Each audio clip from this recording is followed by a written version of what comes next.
No ar, Faixa Livre, rádio jornalismo de verdade, a informação de primeira qualidade, a interpretação e os comentários das notícias, entrevistas, o contraditório.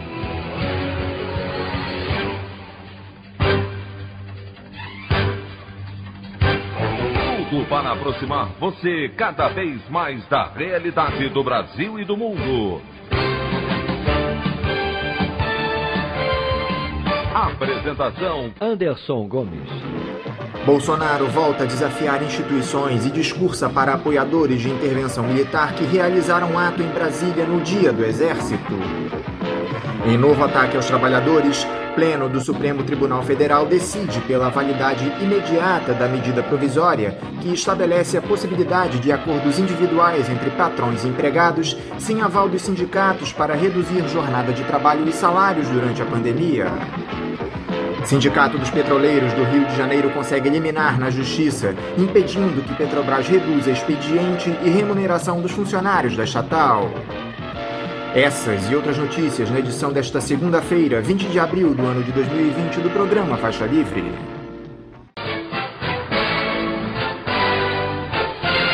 O comentário de Anderson Gomes.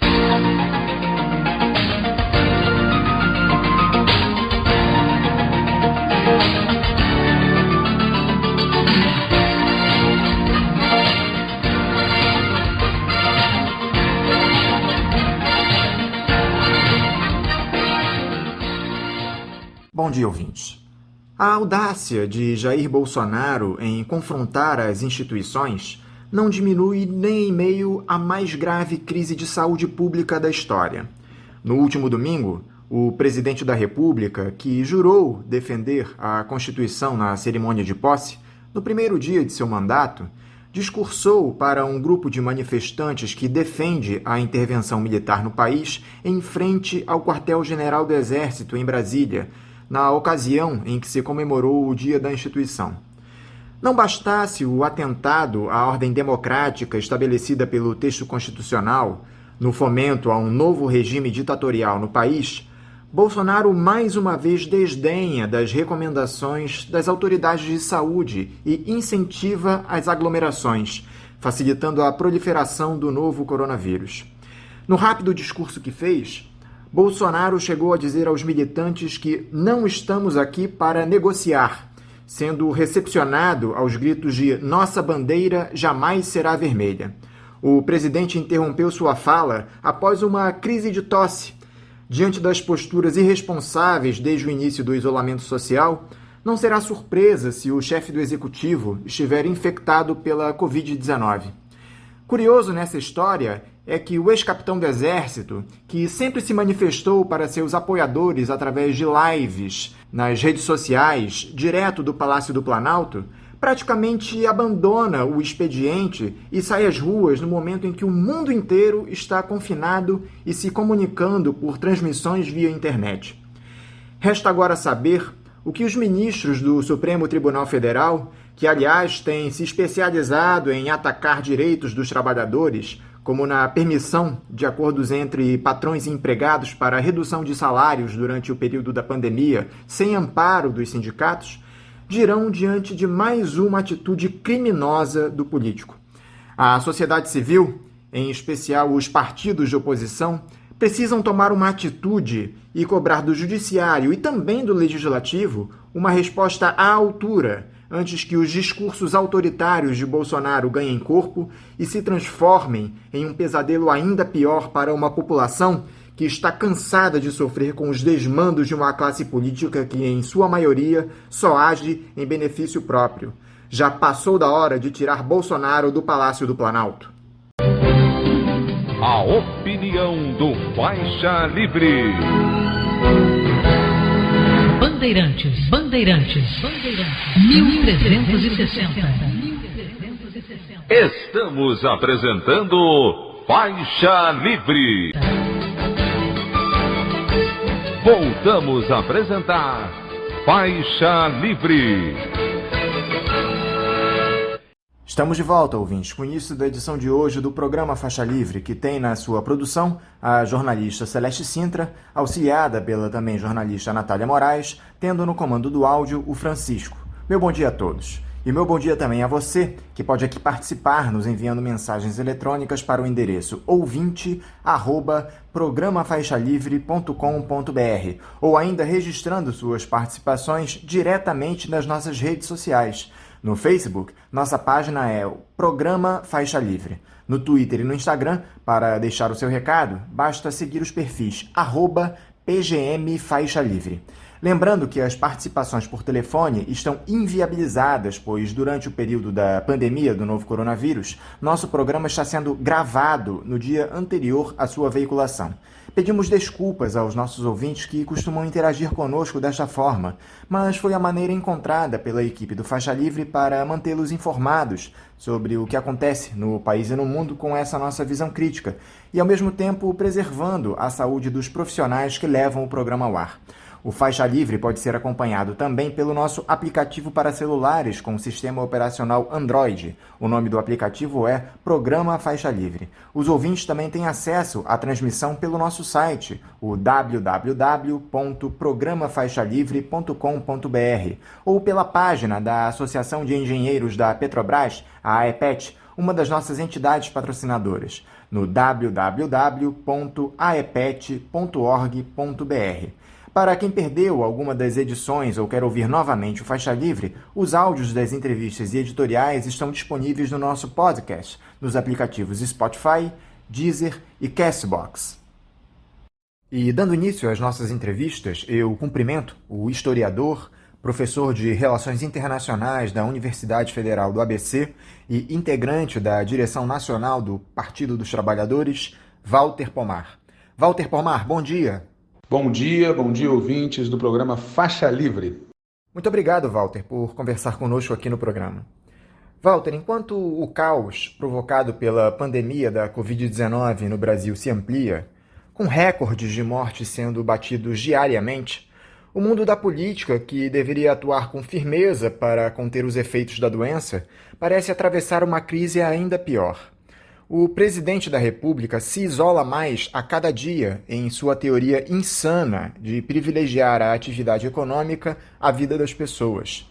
Troca o ministro da Saúde em meio à disseminação das infecções e o iminente colapso do SUS por um personagem que defende seu discurso pelo afrouxamento do necessário isolamento social, conforme recomendações da OMS.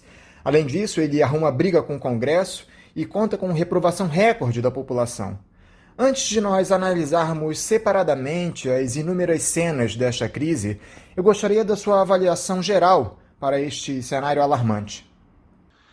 Veja, Bolsonaro não está sozinho. Ele expressa o ponto de vista de uma parcela do grande empresariado e de outros setores da população que colocam em primeiro lugar a rentabilidade, a produtividade em função do lucro, e, em terceiro lugar, a sobrevivência e as condições de vida da classe trabalhadora.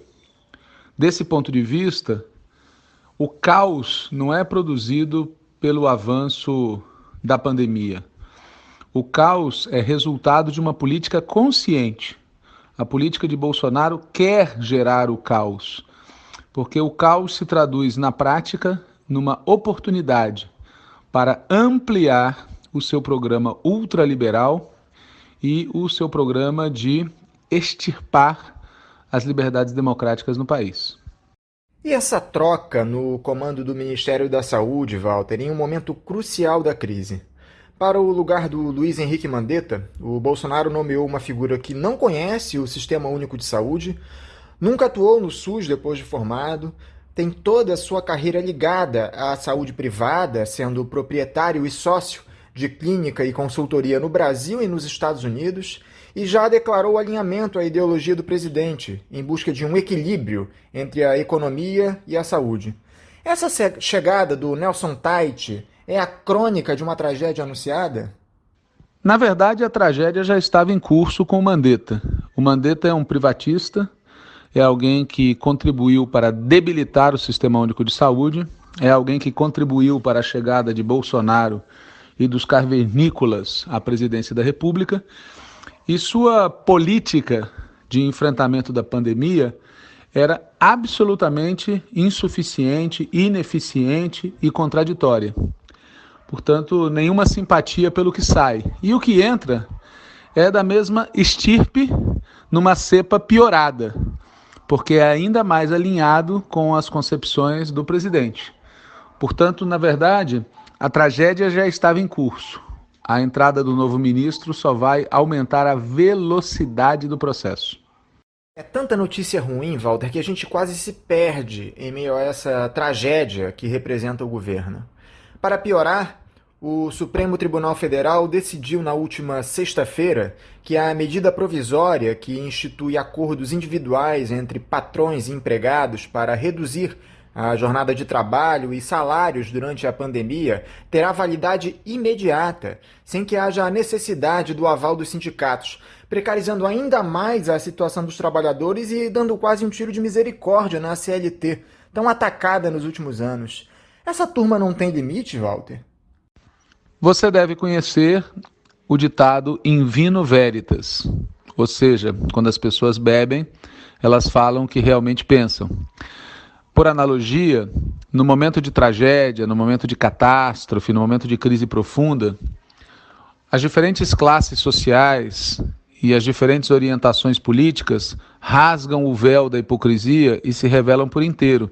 Aqueles que imaginavam que existiria no Supremo ou no Congresso Nacional uma maioria sensível estão descobrindo que o programa ultraliberal, tudo para os ricos e nada para os pobres, é o que hegemoniza a cabeça da maioria do Supremo, da maioria do Congresso e, óbvio, do Poder Executivo nesse país.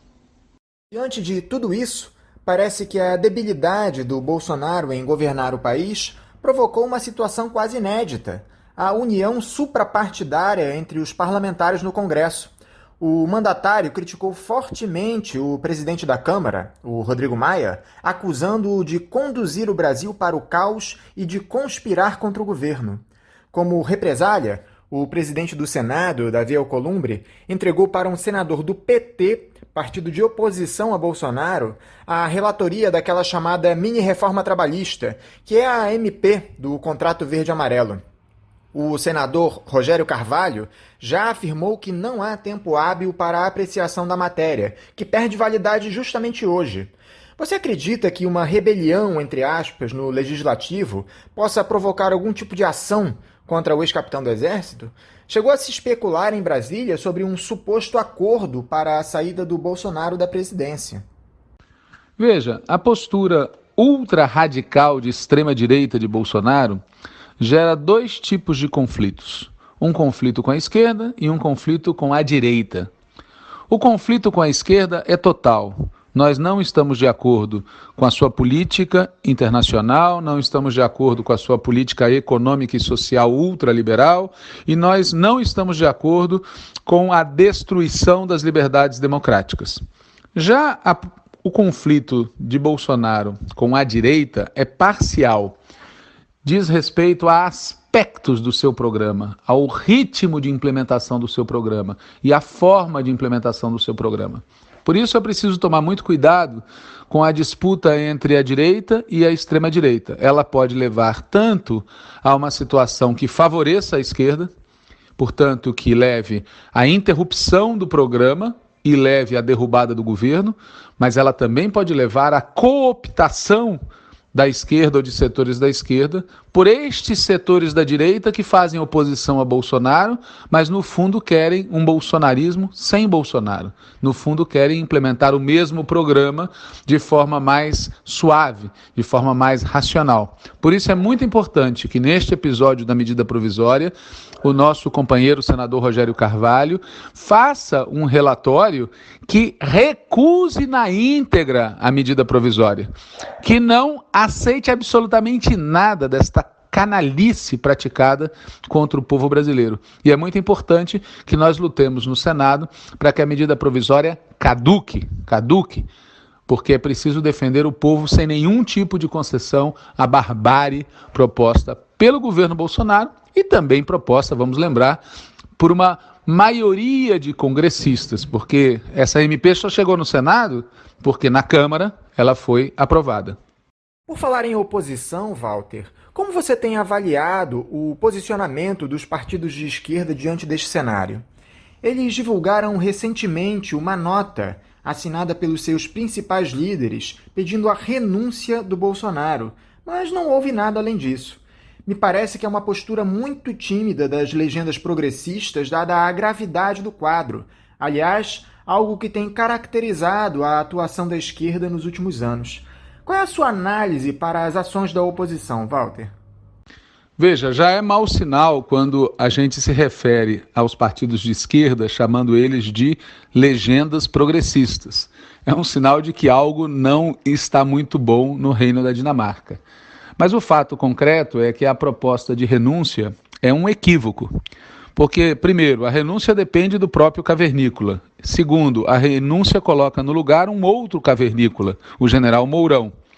Terceiro, ela traz embutida a proposta que o governador Flávio Dino do Maranhão e o ex-governador Tarso Genro do Rio Grande do Sul já explicitaram a ideia de um governo de salvação nacional encabeçado pelo general Mourão, no qual a esquerda entraria com uma quinta roda do carro. Portanto, a proposta de renúncia é um equívoco, A única proposta adequada a esse momento político que a gente está vivendo é o afastamento do presidente, do vice-presidente, do seu governo, a interrupção das suas políticas e a convocação de eleições, não apenas pelo que está ocorrendo agora, não apenas pelo que ocorreu no passado, mas principalmente porque nós estamos frente a uma catástrofe de imensas proporções.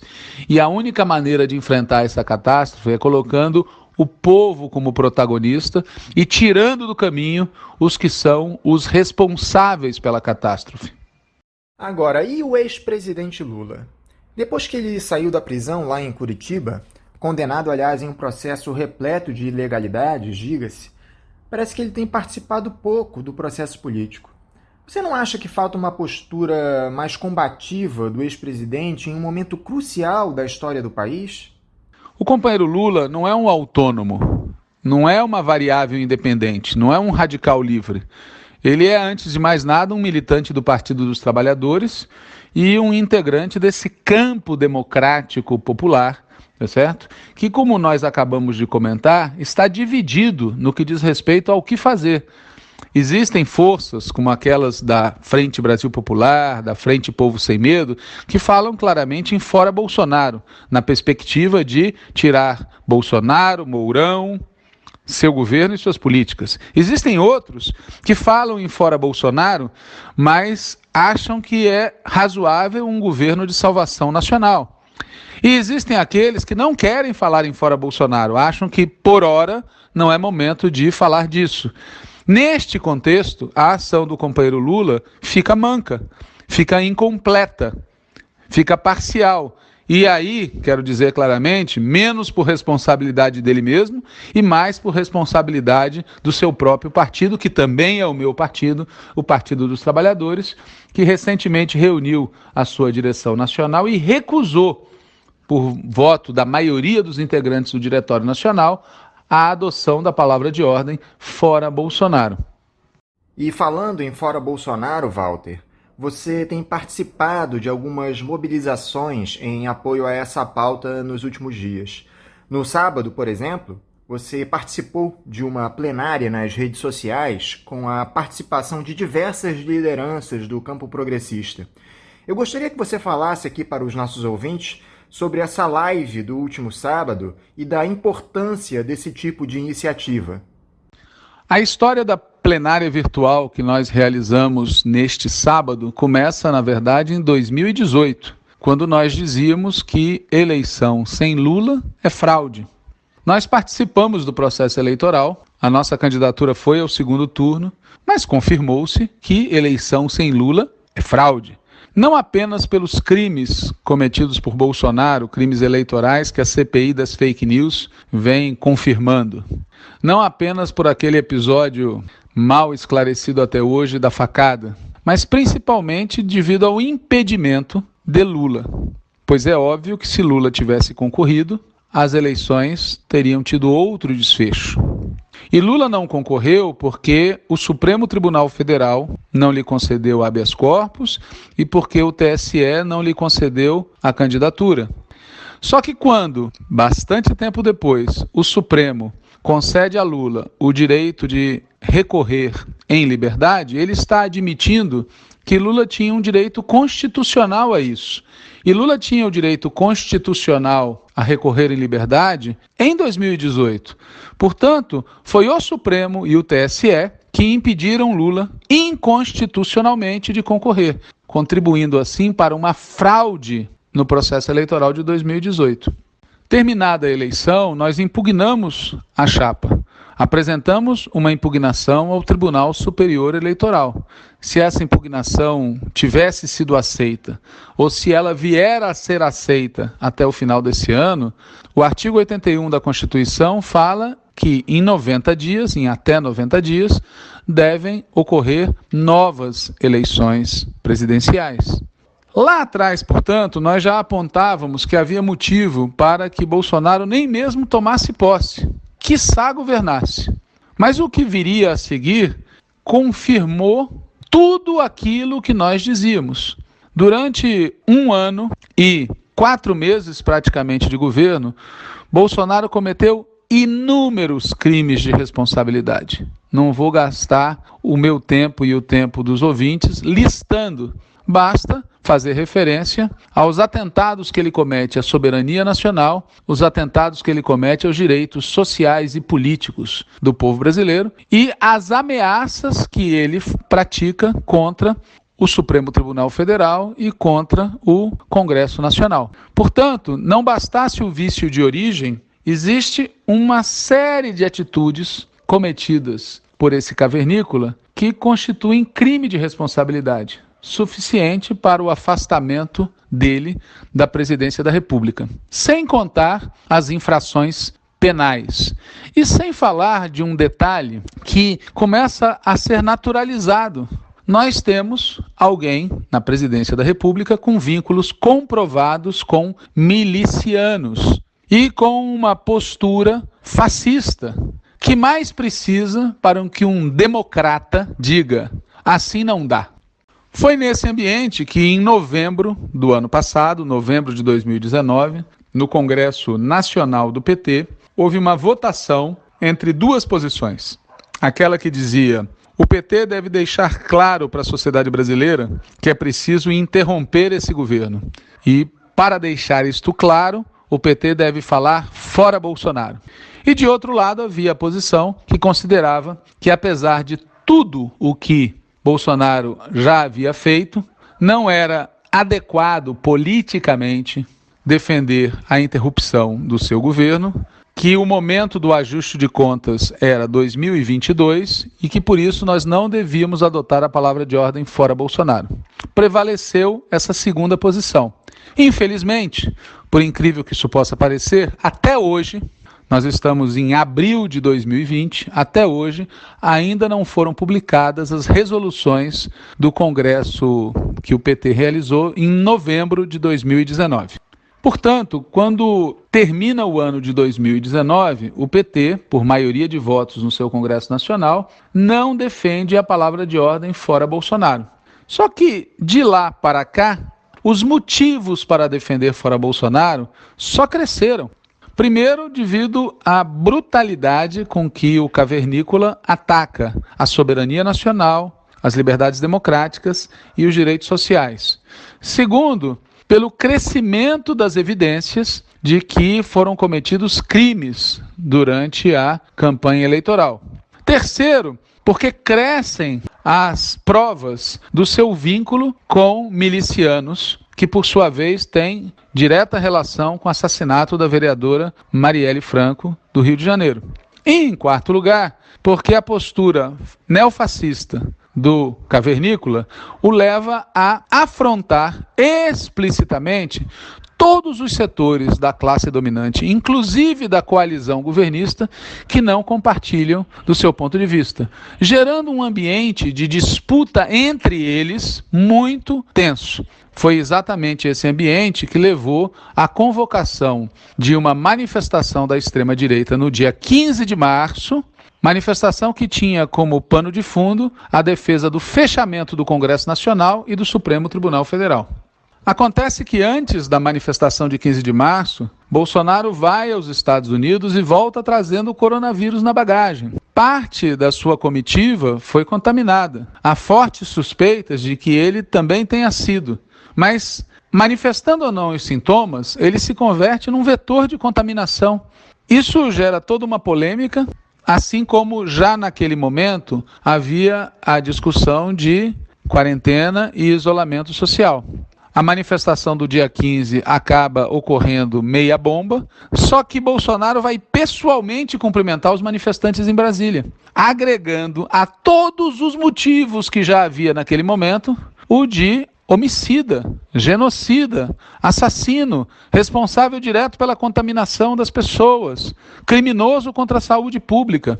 E de lá para cá, todos os ouvintes sabem da história e eu não preciso repetir. Portanto, a pressão para que o PT mudasse de posição só aumentava. Mesmo assim, a postura do PT nas reuniões que realizou no dia 17 de janeiro para dar posse à nova direção nacional do PT e nas reuniões posteriores realizadas pelo Diretório Nacional e pela Executiva Nacional do PT se manteve inalterada.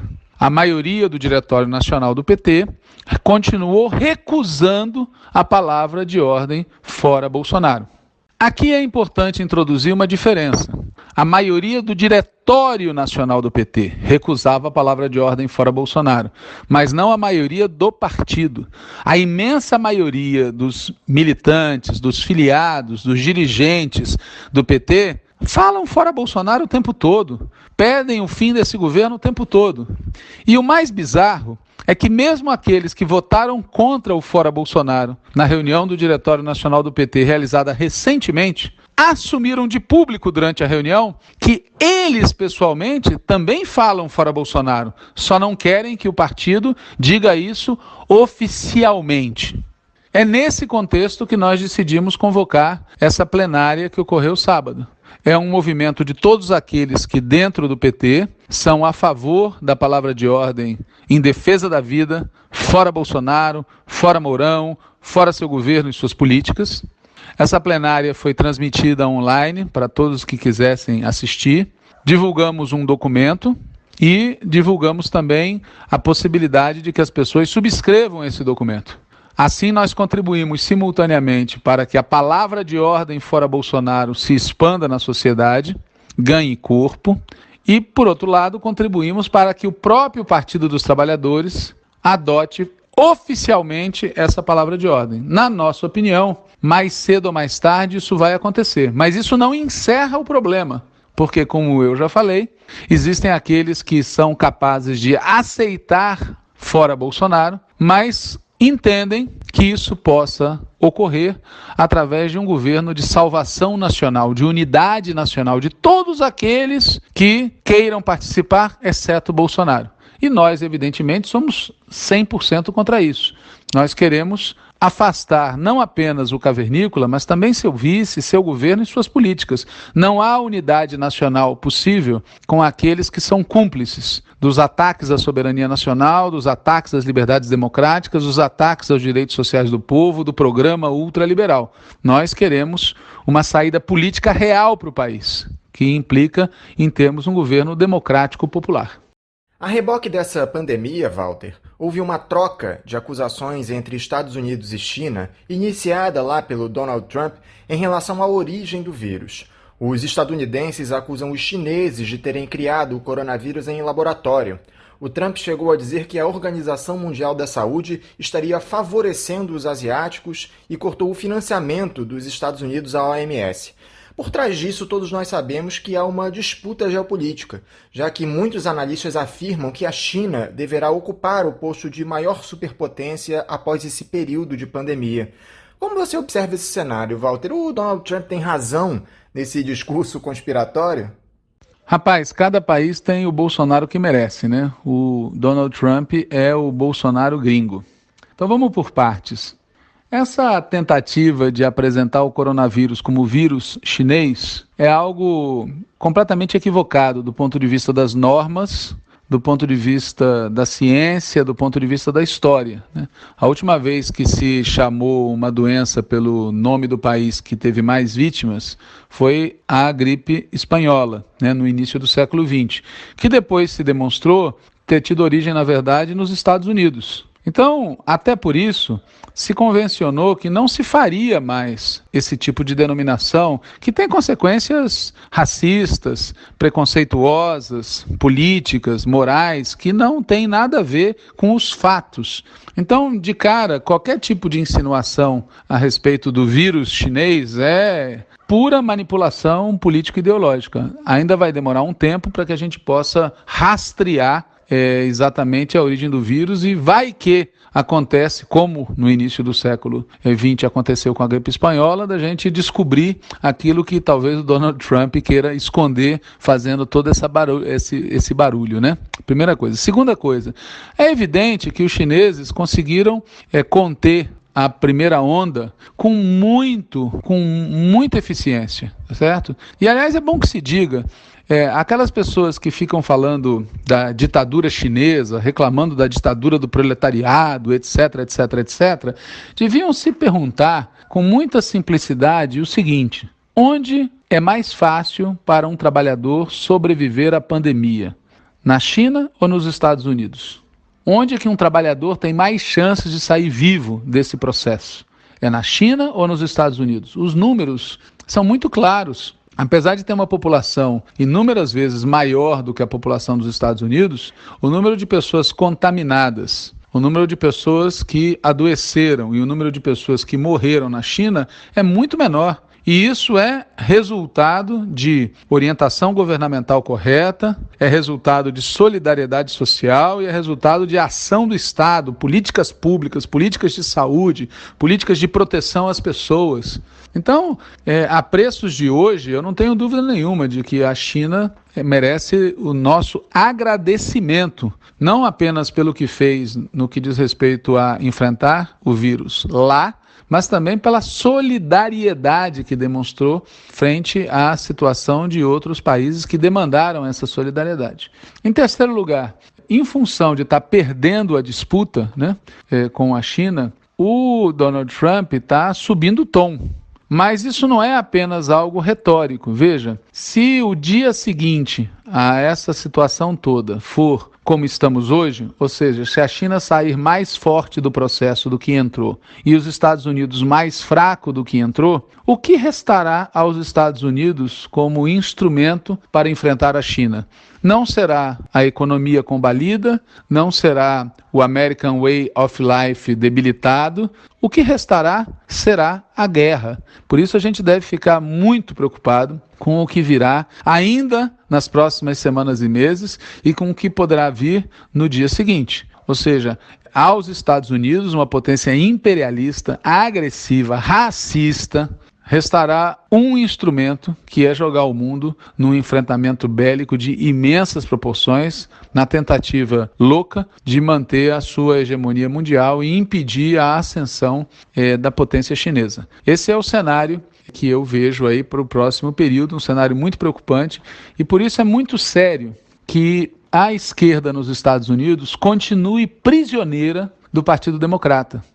Nós poderíamos ter derrotado o Trump se o Bernie Sanders tivesse sido candidato a presidente, antes e agora. Mas o fato é que ele nunca seria, porque a estrutura do Partido Democrata é controlada pela oligarquia dos Estados Unidos, por uma facção da oligarquia dos Estados Unidos. E por isso é fundamental que a esquerda nos Estados Unidos se liberte dessa carapaça, tenha um instrumento político próprio que possa disputar a sociedade dos Estados Unidos. É preciso derrotá-los lá também. Para encerrar, Walter, dá para projetar os próximos meses em relação ao cenário político do país? Você consegue fazer algum tipo de aposta? Rapaz, eu prefiro não utilizar a palavra aposta, porque o que vem por aí é tão macabro que usar a palavra aposta pode soar de mau gosto. Então a minha análise é a seguinte: primeiro, a situação sanitária vai se agravar muito rapidamente, né? Nós vamos ter mais de 40 mil mortos no Brasil, podendo crescer o número, a depender do que façam e do que não façam as autoridades. Em segundo lugar, a crise social vai se agravar de maneira exponencial. Já vinha terrível de antes, por conta das políticas do governo Bolsonaro, e vai piorar muito, por conta da situação criada a partir da pandemia, por conta do fato do governo federal sabotar, impedir e negar auxílio à população pobre, trabalhadora, autônoma, que precisa desse apoio, desse auxílio, para poder cumprir a quarentena social. E também a crise social vai se agravar muito em decorrência do enfraquecimento da arrecadação dos municípios e dos estados, que são essenciais na execução de políticas sociais que evitam que uma parte da população brasileira morra de fome. Em terceiro lugar, a crise econômica, que já vinha de antes, o Brasil já estava num processo depressivo, vai se aprofundar a patamares que eu não lembro de ter visto na história recente do Brasil, certo? Isso vai gerar também impactos sobre a situação social, sobre a situação sanitária e, acima de tudo, sobre a situação política. E a crise política também vai se aguçar. Ela pode ter 3 desdobramentos fundamentais. Um deles é Bolsonaro continuar na presidência, mas para isso ele vai ter que radicalizar o estado de exceção. E a presença do Bolsonaro na presidência por mais tempo significa mais mortes, mais degradação social, mais crise econômica e mais crise política. Um segundo cenário é se a direita que se opõe ao Bolsonaro consegue afastá-lo e assume o controle do executivo, de várias formas, através da tutela, através de um parlamentarismo informal, através do afastamento de Bolsonaro e de um governo de unidade nacional em torno de Mourão, ou até através de um golpe. Neste segundo cenário, em que a direita assume o controle, nós vamos ter o mesmo que teríamos no primeiro cenário, mas com tonalidades diferentes a depender da postura da esquerda. Se a esquerda se deixar arrastar e se deixar subalternizar por um movimento desse tipo, nós teremos uma tragédia brutal, acompanhada de uma passividade de uma parte da esquerda e do desespero do povo. Mas se a esquerda não aceitar isso, nós teremos luta. E o terceiro cenário é aquele em que a esquerda consegue afastar não apenas Bolsonaro, mas também Mourão, seu governo e suas políticas, abrindo um outro ciclo na história do país. Essas são as 3 possibilidades do que nos espera nos próximos meses. E a situação, na minha opinião, ela não só vai se tornar cada vez mais tétrica, como também o ritmo da luta política vai se acelerar muito. É curioso, porque supostamente todos nós, ou uma parte de nós, em quarentena, a vida deveria andar mais lentamente, mas não é essa a realidade. A realidade é que a morte vai andar muito rápido e isso vai transtornar as pessoas e vai levar a crise política, econômica, social e sanitária a se agudizar. Tudo isso num contexto de crise sistêmica mundial, que pode levar a desenlaces que nós já vimos na história do século XX. Enfim, de tédio, a gente certamente não vai morrer. Walter Pomar, muito obrigado por conversar conosco, abrindo aqui as entrevistas da semana do Faixa Livre. Eu te desejo um bom dia e um forte abraço. Bom dia, eu agradeço também ao Faixa Livre, agradeço a todos os que acompanharam aqui a entrevista.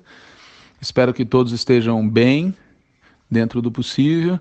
Espero que todos tenham condições de manter o isolamento social E espero, acima de tudo, que todos mantenham a guarda alta e a disposição de luta muito forte, porque nós vamos precisar de muita luta para afastar esse cavernícola, esse canalha, essa coisa que está na presidência da República, mas não só ele, mas também todos aqueles que foram cúmplices da sua chegada à presidência e da sua permanência no governo, todos aqueles que foram cúmplices desse monstro.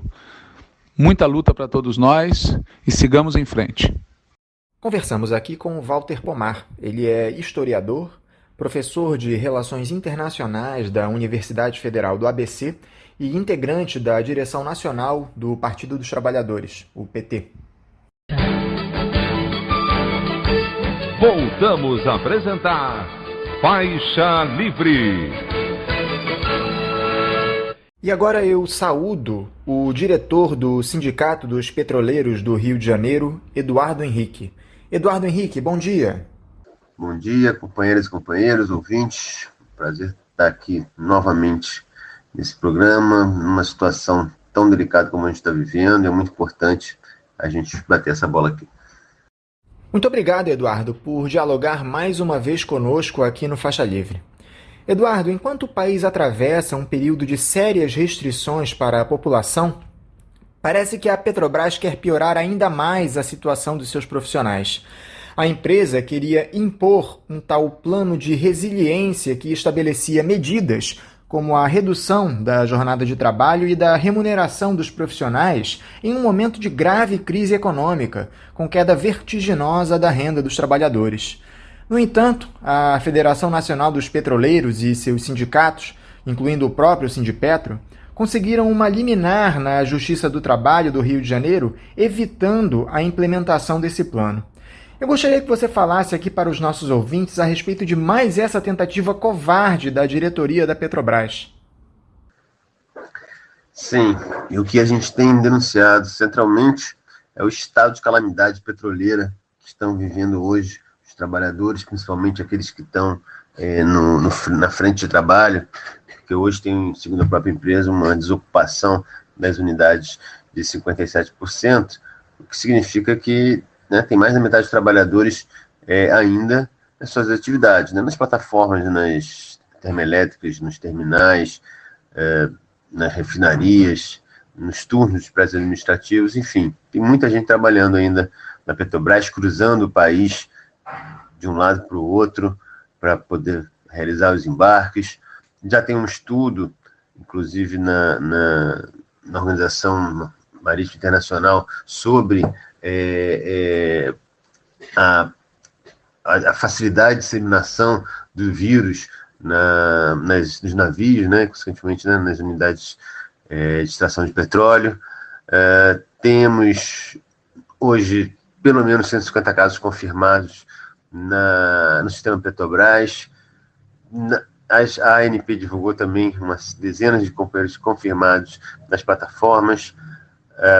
Já houve pelo menos 2 óbitos de empregados do sistema Petrobras, um gerente na termoelétrica no Pará e outro inspetor de segurança aqui no Rio de Janeiro, aqui no centro, na Transpetro, além de um dos primeiros casos que a gente soube de óbito, que foi um montador de andaime terceirizado na obra do Comperj.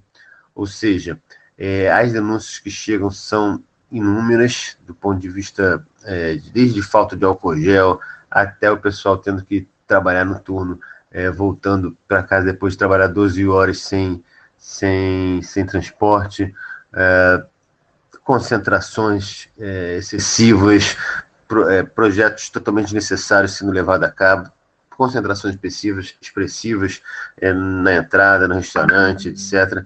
É uma situação dos terceirizados muito grave, as empresas estão aloprando, estão garantindo nada, estão demitindo, cortando vale alimentação, vale refeição, transporte, tudo, enfim, está uma situação bastante complicada e a gente conta justamente com os programas, com a mídia alternativa para divulgar para a sociedade o que o Castelo Branco e sua turma estão, os gestores aí do RH e da EOR, que é a Estrutura Organizacional de Resposta, que é um comitê de crise criado aí para Petrobras, pela Petrobras, para enfrentar essa crise aí.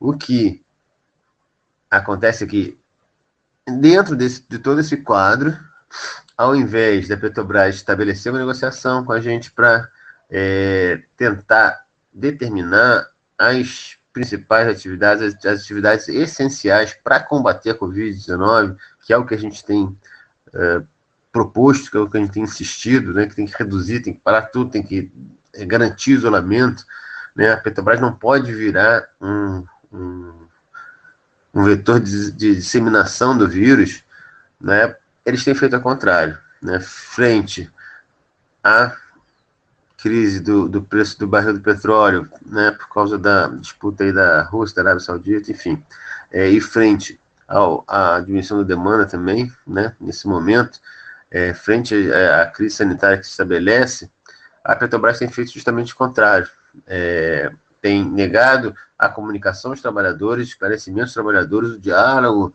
né, a negociação de fato com os sindicatos, e arrepiado também, preparando, na sua visão, o que deve ser a Petrobras no cenário pós-pandemia. É com isso que eles estão preocupados, é com isso que eles estão armando. Eles estão se armando, né? Jurídica e do ponto de vista da administração, estão tentando todos os ataques possíveis nesse momento. Então, na verdade, eles impuseram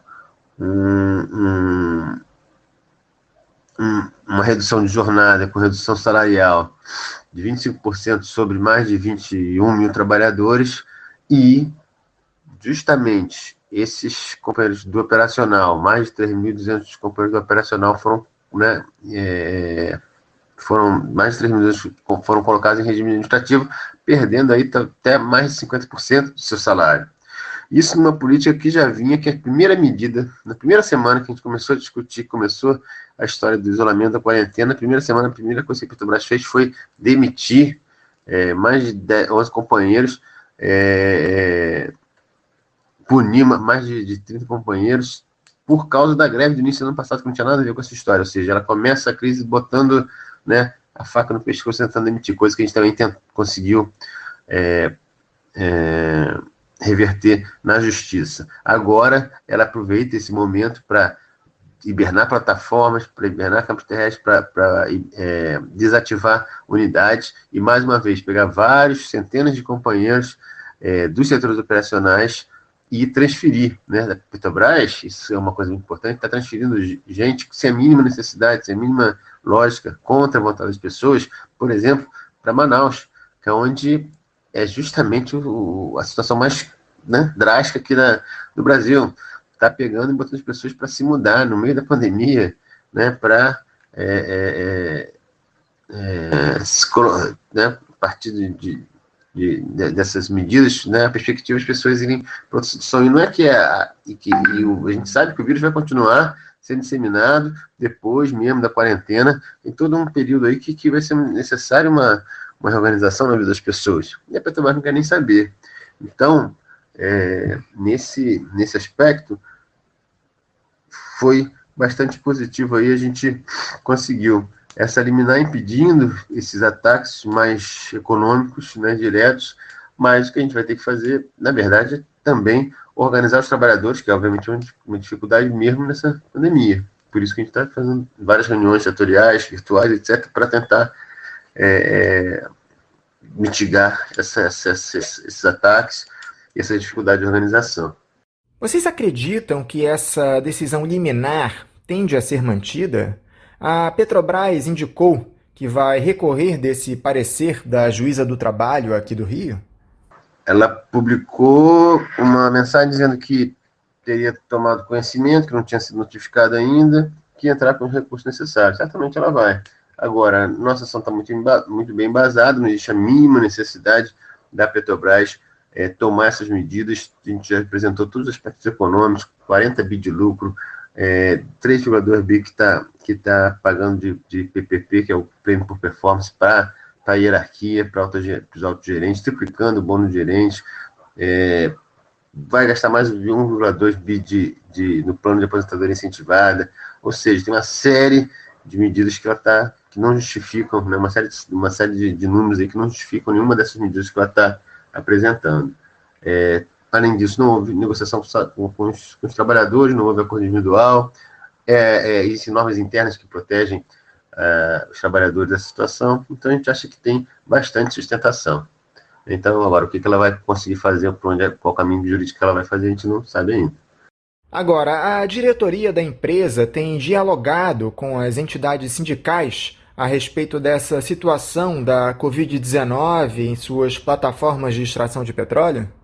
Não, na verdade ela tem feito algumas reuniões informativas com notícias que a gente acaba sabendo até antes pelos próprios trabalhadores ou pela imprensa, tem tomado medidas unilaterais todo o tempo, a gente já protocolou uma série de denúncias e exigências, a maioria não atendidas ou sequer respondidas, inclusive a imprensa tem até publicado nos seus boletins fake news, dando a entender, um jogo de palavras, dizendo que a gente já reunimos não sei quantas vezes com os sindicatos, etc. Isso não é verdade, não há negociação nenhuma, foram meia dúzia de reuniões, e assim mesmo, reuniões unilaterais, de monólogos unilaterais. E esse novo plano de demissões voluntárias implementado pela estatal na última semana, Eduardo? A Petrobras anunciou que quer economizar 7,6 bilhões de reais até 2025 e diz que esses programas de desligamento são uma importante ferramenta de gestão de efetivo. Veja só. O Sindipetro já tomou alguma iniciativa a esse respeito? Sim, conforme eu comentei, essa é uma das fontes de dinheiro que a Petrobras, recursos que a Petrobras vai gastar de uma forma também não lógica no meio desse momento, né, porque reafirma a nossa tese de que há dinheiro, né, em caixa, e que o que ela está pensando é nas reformas, né, segundo a visão dela, para o cenário pós-pandemia que ela precisa fazer, que na verdade não é nem o cenário pós-pandemia, o que ela já estava tentando fazer antes, que é o desmonte e a diminuição de pessoas, botar a galera para fora. Ela está transferindo pessoas da plataforma para refinarias que ela quer vender, ou seja, quer produzir, diferente do que o Castelo Branco falou em entrevista recente, ela quer produzir condições de fazer uma demissão em massa. Enquanto isso, ela está botando para fora o que ela pode através do PDV, que também é um plano que vai beneficiar em muito a gerentada, porque aumenta o teto, ou seja, coloca mais dinheiro na mão da sua base social, dos seus amigos, da sua corriola, que vai ser mais uma vez beneficiada, inclusive nesse momento de sair da empresa. Você vê o risco de desabastecimento do mercado com essa crise provocada pelo coronavírus, Eduardo? Esse é um assunto bem interessante que a gente tem pautado, porque não existe a necessidade disso, existe uma baixa de consumo, e o que a gente tem discutido é justamente voltar a todas as atividades, todo o contingente mínimo necessário para realizar as atividades essenciais para fornecer os itens necessários ao combate à Covid e à população brasileira nesse momento, ou seja, gás de cozinha,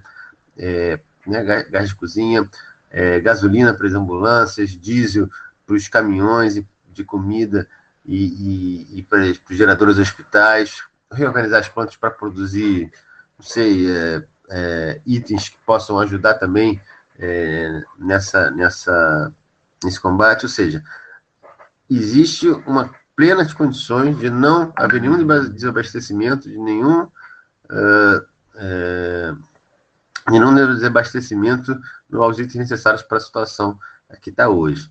Além disso, tem uma política também de beneficiar os importadores, a importação, as multinacionais continuam mesmo nessa política, ou seja, a diminuição da produção de gás, por exemplo, não é uma necessidade ou uma dificuldade técnica, é uma política que tem a ver, inclusive, como a gente já tem falado, do PPI, que é da paridade de preço de importação, que é uma política também que vem sobrevivendo na Petrobras, que a gente não tem acordo com isso, né? Que isso desfavorece a população. Então é essa a questão que está colocada. Agora, a FNP chegou a estabelecer um canal de diálogo com a Federação Única dos Petroleiros, a FUP, em busca de uma luta unificada dos petroleiros nesse momento tão difícil para o nosso país? A gente sempre tem tentado. Houve iniciativas, uma reunião, pelo menos, comum com o Ministério Público, houve a conversa sempre sobre, principalmente, questões de plataformas, onde há muita interação, né, necessariamente interação entre as nossas bases. Agora, a polêmica, né, das últimas greves, das mobilizações, de como foi feito, qual política que a FUP tirou, continua sendo um entrave, inclusive para eles, principalmente, porque a gente sempre tem feito esse gesto de tentar unificar, tentar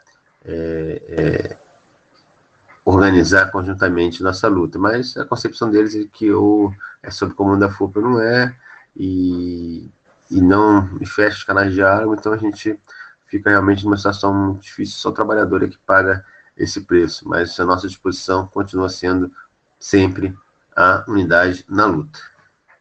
Eduardo Henrique, muito obrigado por conversar mais uma vez conosco aqui no Faixa Livre. Eu te mando meu abraço e desejo a você um bom dia. Igualmente, lhe mando meu abraço, um abraço a todos os ouvintes. Vamos nos proteger contra essa pandemia, vamos lutar contra os ataques do governo e da direção da empresa. Aquele abraço. Conversamos aqui com o Eduardo Henrique. Ele é diretor do Sindicato dos Petroleiros do Rio de Janeiro, o Sindipetro. E vamos agora encerrando a nossa edição de hoje. Lembrando que amanhã nós não teremos edição ao vivo do Faixa Livre por conta do feriado de Tiradentes. Então, amanhã nós vamos repetir um programa da última semana e voltaremos ao vivo na próxima quarta-feira, a partir das 8 da manhã, aqui no Faixa Livre. Um abraço a todos, um bom feriado e até lá!